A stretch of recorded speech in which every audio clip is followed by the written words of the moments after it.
O Senhor esteja convosco. Ele está no meio de nós. Proclamação do Evangelho de Jesus Cristo segundo Lucas. Glória a vós, Senhor. Aconteceu que, caminhando para Jerusalém, Jesus passava entre a Samaria e a Galileia. Quando estava para entrar num povoado, 10 leprosos vieram ao seu encontro. Pararam à distância e gritavam: Jesus, mestre, tem compaixão de nós. Ao vê-los, Jesus disse: Ide, apresentar-vos aos sacerdotes. Enquanto caminhavam, aconteceu que ficaram curados. Um deles, ao perceber que estava curado, voltou glorificando a Deus em alta voz. Atirou-se aos pés de Jesus, com o rosto por terra, e lhe agradeceu. E esse era um samaritano. Então Jesus perguntou: não foram 10 os curados? E os outros 9? Onde estão? Não houve quem voltasse para dar glória a Deus, a não ser este estrangeiro. E disse-lhe: levanta-te e vai. Tua fé te salvou. Essas são as palavras de salvação.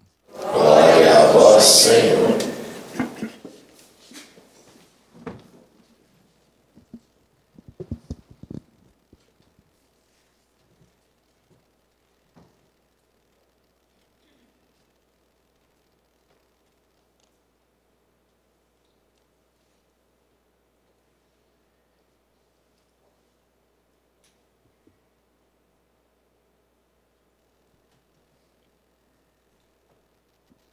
Aproxima-se o final do ano litúrgico. E à medida em que caminhamos para este acontecimento, a liturgia nos propõe temas relacionados com os últimos acontecimentos de cada pessoa nesta terra e os últimos acontecimentos da humanidade como um todo. São os chamados novíssimos. São as novíssimas realidades. A palavra novíssimo, superlativo de novo, tem relação, sem dúvida alguma, com as palavras de Jesus, que fala de um tesouro do qual nós tiramos coisas antigas e coisas novas.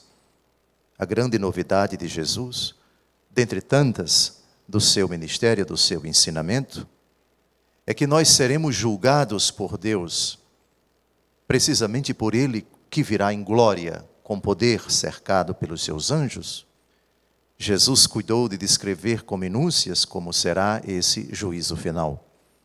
Na carta aos Hebreus, capítulo 9, versículo 27, é dito que nós morreremos uma única vez, depois do que seguir-se-á o juízo. São Paulo, na segunda carta aos Coríntios, capítulo 5, versículo 10, diz que todos nós haveremos de comparecer diante do tribunal de Cristo para sermos julgados. E isso acontece na hora da nossa morte. Há uma diferença entre o juízo particular e o juízo final. O juízo particular é aquele a que nos submeteremos na hora da nossa morte. Na hora da morte ninguém vai dormir. Ninguém vai para o cemitério. Para o cemitério vai, ordinariamente, o corpo. Se a pessoa tem o, aspas, privilégio de ser enterrada. Coemiterion. Cemitério vem de coemiterion, que quer dizer em grego dormitório.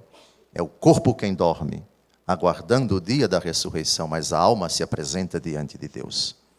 Pois bem, as leituras que nós acabamos de ouvir são uma ocasião para refletirmos aspectos daquilo que acontecerá no dia do juízo.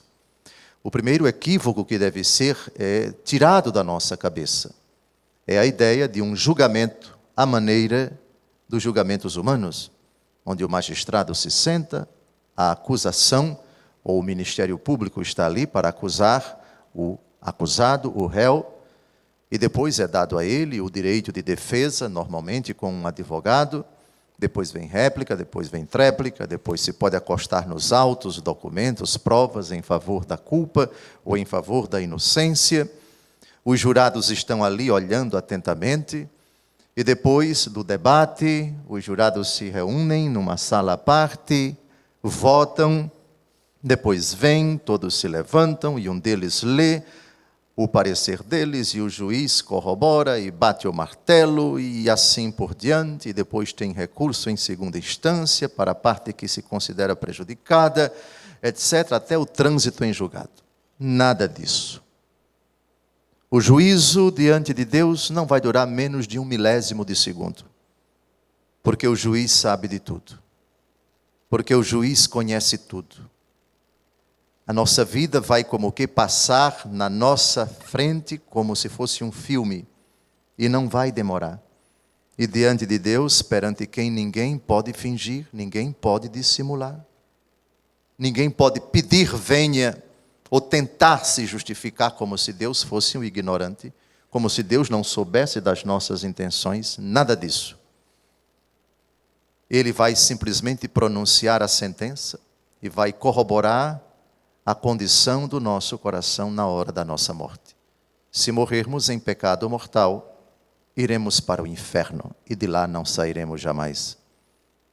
Mas se a situação for outra, se na hora da morte nos encontrarmos em amizade com Ele, em estado de graça, ainda que tenhamos faltas a expiar, a remissão temporal da pena, se não for completamente remida a pena dos pecados já perdoados quanto à culpa, seremos purificados na outra vida ou purgatório. Mas todos os que estão ou estiverem no purgatório se salvam, já estão salvos, ou se salvarão, ainda que só possam entrar na glória completamente puros, completamente purificados de qualquer vestígio decorrente das penas temporais dos pecados não perdoados quanto à culpa. Ou, na hora da morte, quem não tiver nenhuma pena a expiar, entra imediatamente no céu, a exemplo da Virgem Maria e a exemplo daquele ladrão que ouviu de Jesus, crucificado do lado dele: hoje estarás comigo no paraíso. Outra ideia equivocada que não podemos aceitar a respeito do juízo é que o juízo vai ser igual para todos. Não, Deus é imparcial. Mas Ele vai usar 2 pesos e 2 medidas. Quanto mais tivermos recebido nesta terra, quanto mais o Senhor tiver nos dado autoridade, poder, responsabilidade, esses serão cobrados com mais rigor. A primeira leitura de hoje fala de juízo implacável. É uma das frases mais duras de toda a Bíblia, extraída do livro da sabedoria. Por favor, Sabedoria, capítulo 6, versículo 5. Ele cairá de repente sobre vós, de modo terrível, porque um julgamento implacável será feito sobre os poderosos. Por outro lado, o juízo para com os pequenos vai ser absolutamente brando. Eu explico. Libertai o oprimido, o infeliz, da mão dos opressores, arrancai-os. Fazei justiça aos indefesos e aos órfãos, ao pobre e ao humilde absolvei. Como é possível que um Deus imparcial julgue com caráter implacável uns e outros de forma branda? A explicação está no Calvário. A explicação está na cruz. Cito, por favor, e tratem de decorar, Tiago, capítulo 2, versículo 13. Uma das frases também mais espantosas do Novo Testamento. Aspas. O juízo será sem misericórdia para aquele que não usou de misericórdia. Mas a misericórdia triunfa sobre o julgamento. Pode parecer que essas duas frases sejam contraditórias, mas não são. E a explicação está na frase de Jesus em Lucas capítulo 12, versículo 48. A quem muito se deu, muito se exigirá. Quanto mais se confiou a alguém, dele mais se há de exigir. Portanto, senhores pais, vocês serão julgados com muito mais rigor do que os vossos filhos. Portanto, Padre Eduardo, o senhor será julgado com muito mais rigor do que os leigos que fazem a associação do Senhor Jesus. Todavia, Dom José vai ser julgado com muito mais rigor do que o Padre Eduardo. E o Papa vai ser julgado com muito mais rigor do que esse pobre bispo. Da mesma forma, a gradação em todos os níveis. Juiz de primeira instância, juiz de segunda instância, juiz do STJ, juiz do Supremo Tribunal Federal, etc. Da mesma forma, vereador vai ser julgado com mais rigor do que os que não foram eleitos, o prefeito vai ser julgado com mais rigor do que os seus concidadãos, o deputado estadual vai ser julgado com mais rigor do que os vereadores, o governador vai ser julgado com mais rigor do que o prefeito, o presidente da República vai ser julgado com mais rigor do que o governador. Eu vou repetir, por favor, Lucas 12, 48. A quem muito se deu, muito se exigirá. Ponto. Quanto mais se confiar a alguém, dele mais se há de exigir. É uma advertência seríssima para quem busca o poder, para quem quer os primeiros lugares. Jesus nunca condenou que nós desejássemos crescer, que nós buscássemos a promoção, que nós buscássemos melhores cargos. Jesus tem uma frase perfeita. Quem quiser ser o primeiro, seja o último, o servo de todos, a exemplo do Filho do Homem, que veio não para ser servido, mas para servir e dar a sua vida em resgate de muitos. Dito isso, fica fácil compreender as terríveis e duríssimas palavras da primeira leitura de hoje. Escutai, ó reis, compreendei. Instruí-vos, governadores dos confins da terra. Prestai atenção, vós que dominais as multidões, e vos orgulhais do número de vossos súditos. O poder vos foi dado pelo Senhor, e a soberania pelo Altíssimo. É Ele quem examinará vossas obras e sondará vossas intenções. Agora, uma crítica tremenda para os governantes corruptos de sua época. Apesar de estardes ao serviço do seu reino, não julgastes com retidão, nem observastes a lei, nem procedestes conforme a vontade de Deus. E aí vem aquele versículo que eu já citei, todos eles, todos nós, um julgamento implacável será feito sobre os poderosos. Ninguém pense que a palavra poderoso aqui se refere apenas às autoridades daquele tempo, ou às autoridades civis ou militares do nosso tempo, por favor, porque se repararmos bem, cada um de nós tem poderes sobre pessoas. Cada um de nós tem capacidades, poder de decidir, até de nortear a vida de uma pessoa. Os pais são poderosos em comparação com os filhos. O chefe de setor de um ambiente de trabalho tem poderes sobre os seus súditos. Praticamente em toda a sociedade existe uma manifestação da hierarquia, onde esse é o coordenador, onde esse é o chefe, onde esse é o maior daquele setor, daquela parte da firma, da empresa, da igreja, da paróquia, etc. O pequeno pode ser perdoado por misericórdia, mas os poderosos serão examinados com poder. Portanto, no dia do juízo, 2 pesos e 2 medidas. O Senhor é quem julga. se aquele que partiu desta vida se enquadrará na condição de poderoso ou na condição de pequeno. Os que observam fielmente as coisas santas serão justificados.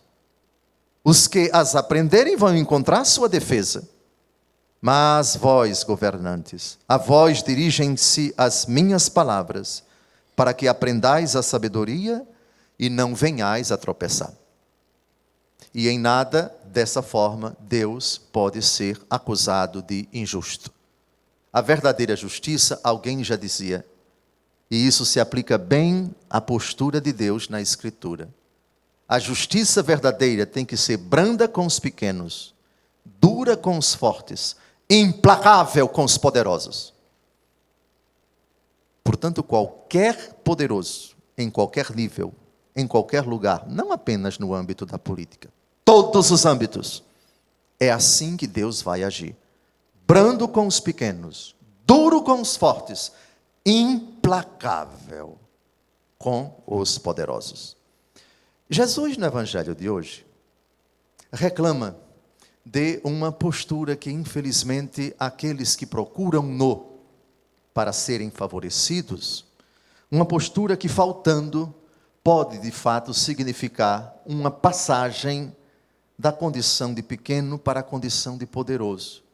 Infelizmente, o nosso coração pode ter essa mudança surpreendente. Uma hora, quando estamos na necessidade, assim como os 10 leprosos daquela região entre a Samaria e a Galileia, entre a Samaria e a Galileia, Galileia é a parte do norte, Samaria era a parte central de Israel, 10 leprosos vêm ao seu encontro. Jesus, mestre, tem compaixão de nós. Vejam que atitude de pequenos, de humildes, de necessitados, de esmoleres de Deus, de mendigos de Deus. E Jesus diz, ide apresentar-vos aos sacerdotes. Eles obedecem. Portanto, aqui eles são humildes, aqui eles confiam e obedecem. 2 virtudes muito bonitas. Mas alguém já dizia que você pode ter 500 virtudes, se tiver um único defeito, todas essas virtudes caem por terra. E aqui vai se revelar, primeiro, algo a elogiar, e depois algo a censurar, porque enquanto eles caminhavam, perceberam que estavam curados. Um deles, ao perceber que estava curado, voltou glorificando a Deus em alta voz, atira-se aos pés de Jesus, com o rosto por terra, e agradece. E este era um samaritano, pertencia a um povo que não gostava dos judeus e vice-versa.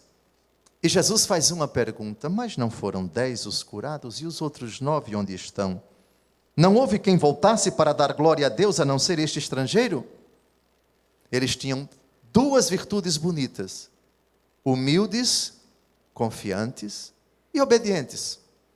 Mas 9 deles tinham incubada no seu coração um péssimo defeito. Uma péssima falha moral, ingratidão. Na minha terra se diz que a ingratidão tira a afeição. Agora vejam o que é que Jesus diz para o único que voltou. Levanta-te e vai, tua fé te salvou. O que salva não é a ousadia para pedir a Deus, a confiança para pedir a Deus. Você pode confiar nele e não ter fé nele. Está aqui o caso. Eu confio que Jesus é capaz de me curar. É um bom caminho, mas não é o suficiente para você ir para o céu. Você, na hora de pedir, confiou, mas quando recebeu a graça, não agradeceu. E se não agradeceu, é sinal de que você não tem fé. Jesus não disse para os 9, vão, a fé de vocês salvou vocês. Não. Levanta-te e vai, tua fé te salvou. Qual é a conclusão? Se você não é capaz de agradecer a Deus pelos dons que você recebeu, pergunta-se, será que você tem fé?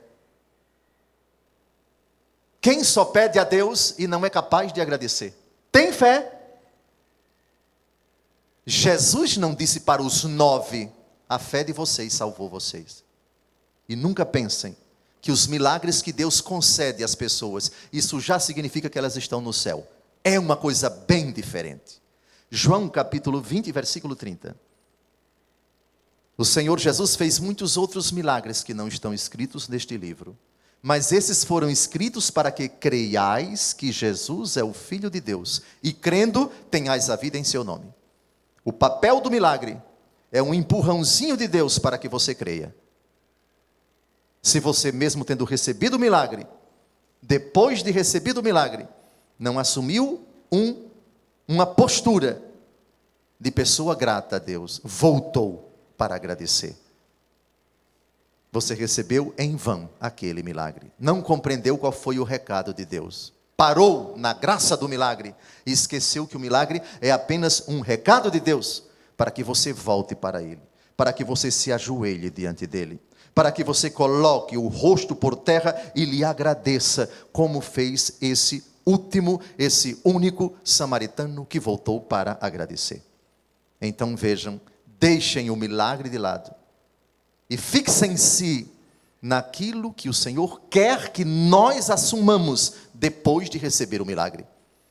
O milagre foi dado, Deus curou você, quitou seus débitos, deu um emprego para o seu filho. Desculpe, se depois disso, eles que receberam o milagre, a senhora que alcançou a graça, não compreenderem que isso é para que você se volte para Ele, é para que você o adore, é para que você seja inteiramente dele. Como esse samaritano grato, para o céu você não vai. Levanta-te e vai. Tua fé te salvou. Jesus diz, aquele que agradeceu. E agradeceu porque recebeu o milagre. E recebeu o milagre porque pediu. Agora o outro movimento é preocupante. Pediu com humildade, tem compaixão de nós. Recebeu a graça, mas parou aí. Não voltou para agradecer. Sem gratidão, não tem fé. Levanta-te, tua fé te salvou. Louvado seja nosso Senhor Jesus Cristo.